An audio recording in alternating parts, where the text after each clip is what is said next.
میں آپ سے ایک بات تھوڑی سی کرنا چاہوں گی کہ یہ انسان پہ جو آتی ہیں نا مشکلات وغیرہ، ان سے گھبرانا نہیں چاہیے،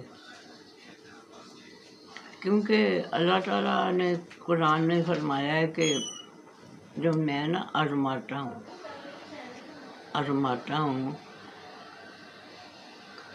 مال کی خرابی سے، پھلوں کی خرابی سے اور اولاد کی خرابی سے، یعنی کہ میں تمہاری آزمائش کرتا ہوں۔ جب تک آزمایا نہیں جاتا بندہ تب تک پتہ نہیں چلتا۔ اللہ تعالیٰ کہتا ہے میں دیکھوں بھلا جب خوشحال تھا تب تو بڑا تھا، اب میں اس کی خوشحالی نہ چھین کے دیکھوں پھر بھی شکر کرتا ہے، صبر کرتا ہے، یا میرے شکوے شروع کر دیتا ہے۔ تو اللہ تعالیٰ کے شکوے نہیں کرنے چاہیے، کیونکہ اللہ تعالیٰ جو کرتا ہے نا اس کے پیچھے جو برائیاں ہوتی ہیں نا ہمارے لیے وہ ہمیں پتہ نہیں۔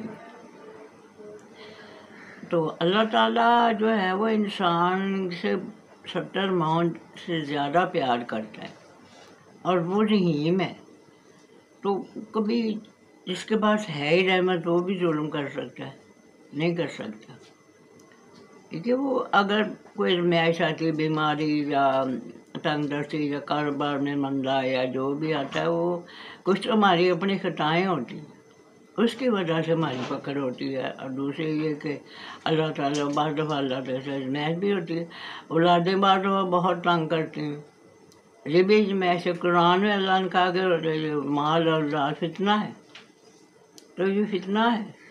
تو ایسی جب صورتحال ہو تو گھبرانا نہیں چاہیے، بلکہ صبر اور شکر کا اللہ نے یہ بھی فرمایا ہے کہ نماز اور صبر سے سہارا لو، جب کوئی مشکل آ جائے تو نماز اور صبر سے سہارا لو۔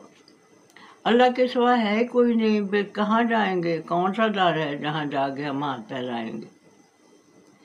بس اللہ ہی ہے۔ اللہ کو ذکر میں رہیں، لا الہ الا اللہ محمد رسول اللہ، استغفر اللہ، سبحان اللہ، کئی اذکار ہیں جو زبان رہنے چاہیے۔ زبان جو ہے اللہ تعالیٰ کی ذات سے تر رہنی چاہیے، کوئی شک نہیں ہونی چاہیے۔ تو یہ بس ذکر ہی ہے جو ساری تکلیفوں، پریشانیوں، مصیبتوں کا حل ہے۔ ہمیں گھبرانا نہیں چاہیے، بیماری آ جائے، کوئی پریشانی آ جائے، کوئی کاروبار میں کمی آ جائے، کوئی گھر میں رشتہ نہیں ہو رہا یا ایسی پریشانیاں، تو اس سے گھبرانا نہیں چاہیے، بلکہ اللہ کے عرض کرتے رہنا چاہیے۔ تو یہ میں آپ کو بتاتی ہوں بات تھوڑی سی کہ 2 نفل پڑھیں آپ کسی وقت بھی دن میں، اشراق کے ساتھ ہو جائیں یا چاشت کے ساتھ ہو جائیں، تو ہر پہلی رکعت میں ہمیشہ کے بعد 41 دفعہ ربنا آتنا فی الدنیا، اور دوسری رکعت میں 20 دفعہ، بس 2 رکعتیں پڑھنی ہیں، اللہ سے اپنی حاجت طلب کریں۔ اللہ تعالیٰ وہ بہت، یہ دعا حضور کو بڑی پسند ہے، اللہ تعالیٰ اس کو بہت خوش ہوتا ہے جو بندہ یہ پڑھتا ہے زیادہ۔ تو پھر 2 نفل یہ پڑھ لیں اور 2 نفل کسی دن یہ پڑھ لیں کہ اللہ مسیح کے بعد لا الہ الا انت سبحانک انی کنت من الظالمین، یہ 41 بار ایک رکعت میں، 41 بار دوسری رکعت میں۔ اس طرح سے پھر یہ ہوگا کہ وہ ہمارے گناہوں کی کوتاہی وغیرہ جو ہے اس کا بدل ہوتا رہے گا۔ تو یہ چیزیں ہمیں کرتے رہنا چاہیے تاکہ اللہ تعالیٰ کا غصہ ٹھنڈا رہے۔ اور پھر استغفار جو ہے نا کم از کم 500 بار جو ہے نا ہر روز استغفار کرنی چاہیے۔ ہمیں نہیں پتا ہم کتنے گناہ کر لیتے ہیں دن میں، ہم سے کتنے ہو جاتے ہیں، چغلیاں ہو جاتی ہیں، کسی کی طرف بد نظری ہو جاتی ہے، وہ ہمیں نہیں پتا ہوتا کہ ہم سے کتنے، اس لیے وہ استغفار کرتے رہیں تاکہ وہ ساتھ ساتھ اس کا مداوع ہوتا رہے۔ 500 دفعہ کم از کم جو ہے نا وہ استغفار دن میں ضرور کرنی چاہیے، اور کلمے کا ذکر لا الہ الا اللہ محمد رسول اللہ، تاکہ یہ ہمیں عادت بنے اور مرتے وقت بھی ہماری زبان پہ جاری ہو جائے۔ اور پھر بسم اللہ کی ایسی برکت ہے کہ بسم اللہ جتنی بھی کر لیں، 500 کر لیں، 700 کر لیں، یا بعض لوگ کہتے ہیں کہ 686 دفعہ پڑھ لیں، اس سے بڑی تکلیفیں دور ہوتی ہیں۔ تکلیفیں دور ہوتی ہیں، پریشانیاں دور ہوتی ہیں، دوزخ کی آگ دور ہوتی ہے۔ اور پھر یہ ہے کہ اللہم اجرنا من النار، اس کی تسبیح لازمی کرنی چاہیے۔ یا اللہ ہم دوزخ سے پناہ مانگتے ہیں، اللہ ہم دوزخ کو دیکھنا بھی نہیں چاہتے، اور جنت کے لیے دعا کرنی، اللہ میں نے سال کو جنت الفردوس، یا اللہ میں تجھ سے جنت الفردوس کا سوال کرتا ہوں۔